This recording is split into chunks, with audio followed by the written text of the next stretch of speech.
Hello, pastors and church leaders within the Chilton Baptist Association and other friends of the association as well. Hope that you are doing well on this Friday.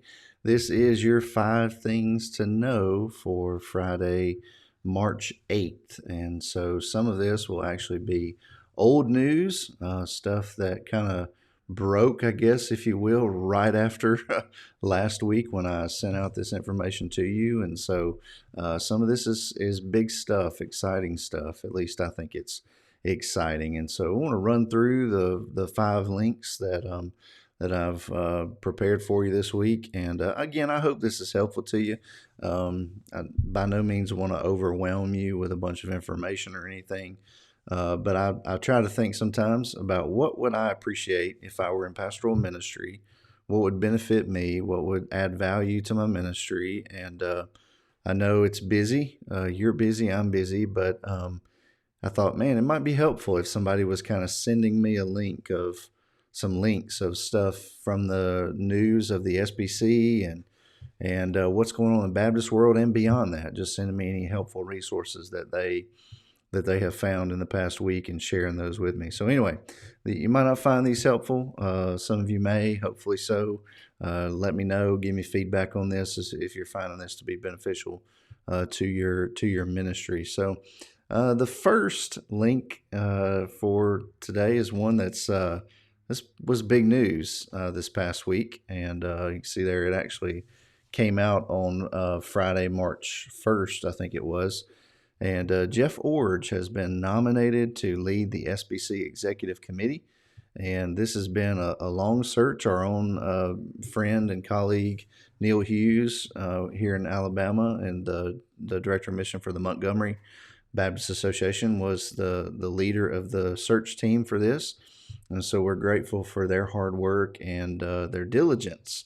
This has been kind of a long search, and they had a candidate, as you may have known, and that candidate backed out. And then ultimately now they have presented Jeff Iorg. If you don't know anything about Dr. Iorg, he is president, or I guess we'll be saying soon here, he was president, but he was president of Gateway Seminary, and he is a great man. I've really benefited from his books and just really appreciate him.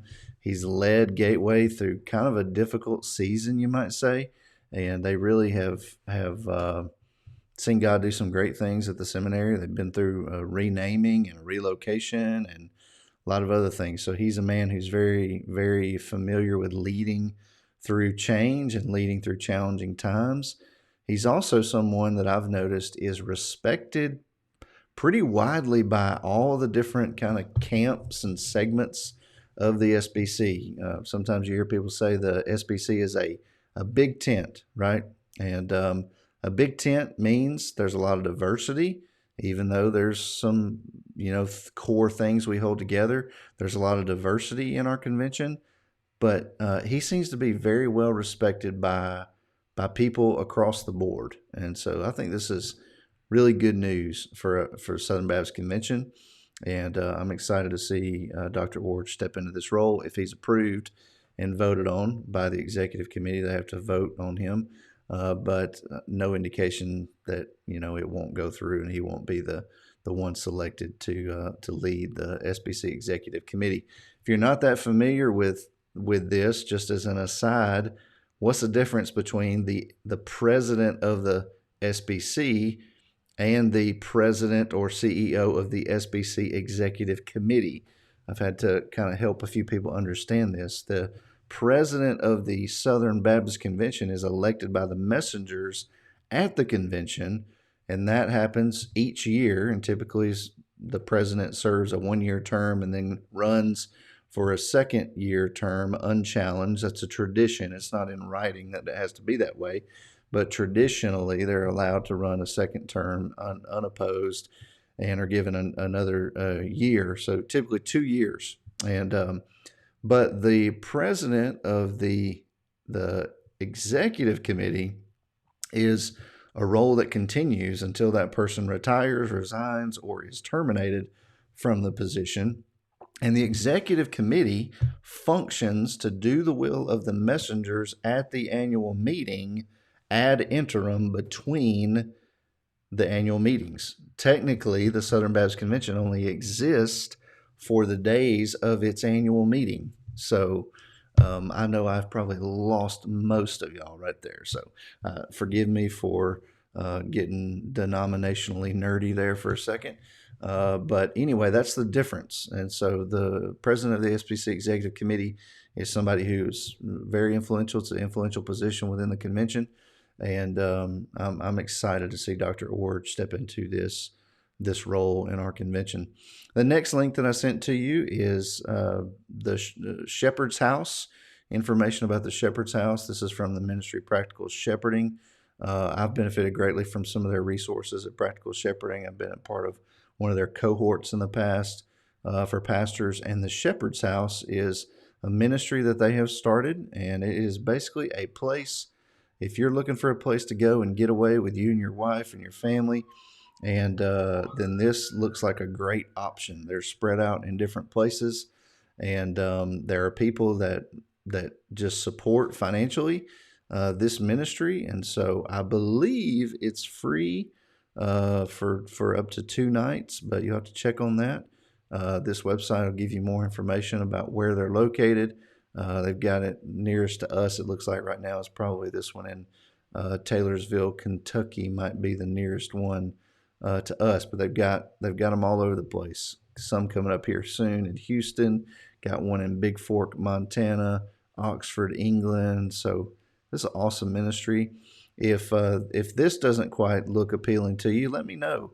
There are some amazing deals out there for pastors, and I've just discovered some in the past month. If you want a cheap vacation, there's some ways that you can go and get a 7-day stay for like $250. And so if you're interested in something like that, just let me know. I'll get you more information about it. But if you're interested in the Shepherd's House, here's the details for you on their website. Check it out if you're looking for a place to get away and have a bit of a retreat for a while. The third link for this week is Rumblings of Revival Among Gen Z from Trevin Wax. I know last week I sent you a Trevin Wax link as well.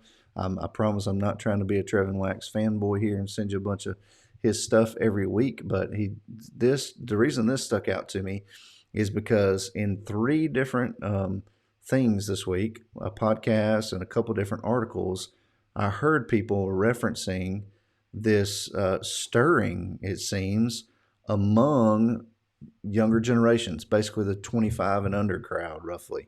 Heard several people say that they are noticing a spiritual zeal among Gen Z that they've never seen in any other generations before.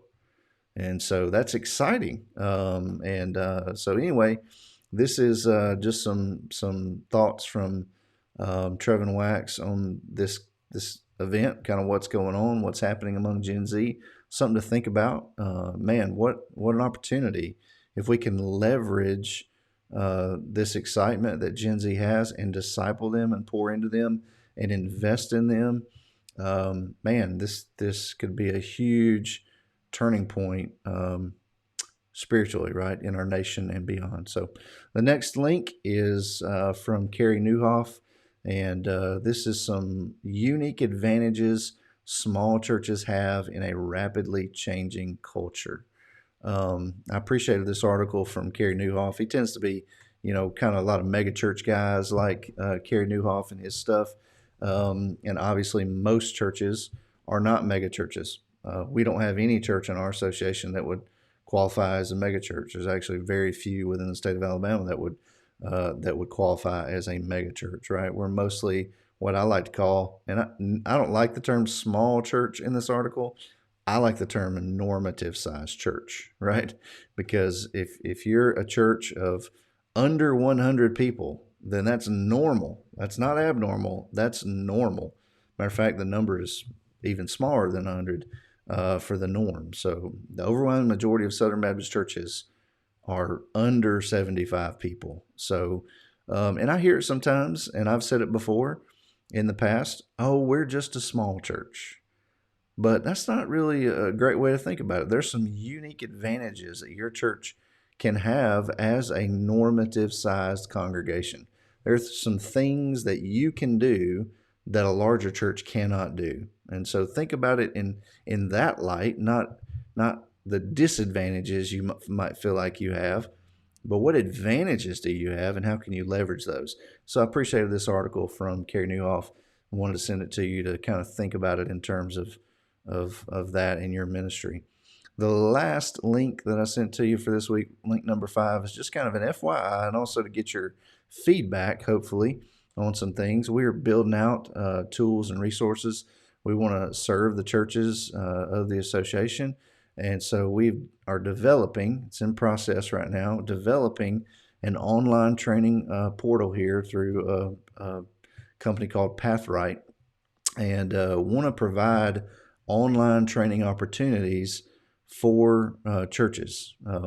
If you're like me, you hear something all the time when you try to get people together to do training, or when I try to get you guys together, even as pastors and church leaders, there's a common refrain that we are all hearing in ministry right now. I'm busy, right? And so not long ago, within the last couple of years, I was introduced to this idea of asynchronous training. So synchronous would be, hey, we're all together at the same time in the same place, working through the same content. But this person introduced me to this concept of asynchronous training, which means it's kind of on your own time training, right? We know training is important. We know that equipping is important. It's one of our primary tasks and roles as pastors and leaders in churches, is to equip the saints for the work of ministry. But everyone is so busy this day and age, and yes, I know that sometimes that's a cop-out, but everyone is so busy in this day and age, we got to think about different ways that we can train people kind of on their own time, when they're on the go, when they're between soccer practices, when they're going to and from. How can we work to provide training in a way that doesn't require everybody to be in the same place at the same time? And so this is something that we're working on and developing. You see there's 3 courses on there. Now, if you go to the link and you click on these, you'll notice that an error will pop up. But if you're interested in going through any of these that we currently have up here, Gospel Neighboring, the 3 Circles Training, or Explore Your Call, this is for people that are thinking, hey, maybe I'm called to ministry. Great class to go through. I can send you a link that will work, and you can register for those courses if you want to. I'd love for any of you that are interested to go through some of them. Give me your feedback. Some of you have done that already. And also, I'd love your feedback on what kind of courses would you benefit from to have something built out for your church to go through. And so think about, if you used to have a discipleship training or something, then what kind of course would be beneficial for you or for volunteers in your churches? One of the things that we're going to do with this Pathright account is to use it to train our kids camp counselors every summer. And so we can hopefully raise the level of training for them by giving them some more resources here to reinforce and support the things that they hear in our in-person training. So a lot of ways we can use this as an association. I want you to know about it. I want to hear from you. What kind of courses would you benefit from? I'm already planning on building out one for search committees and other things like that. But let me know. Give me some feedback. What courses do you think would be beneficial for you, for your church and ministry?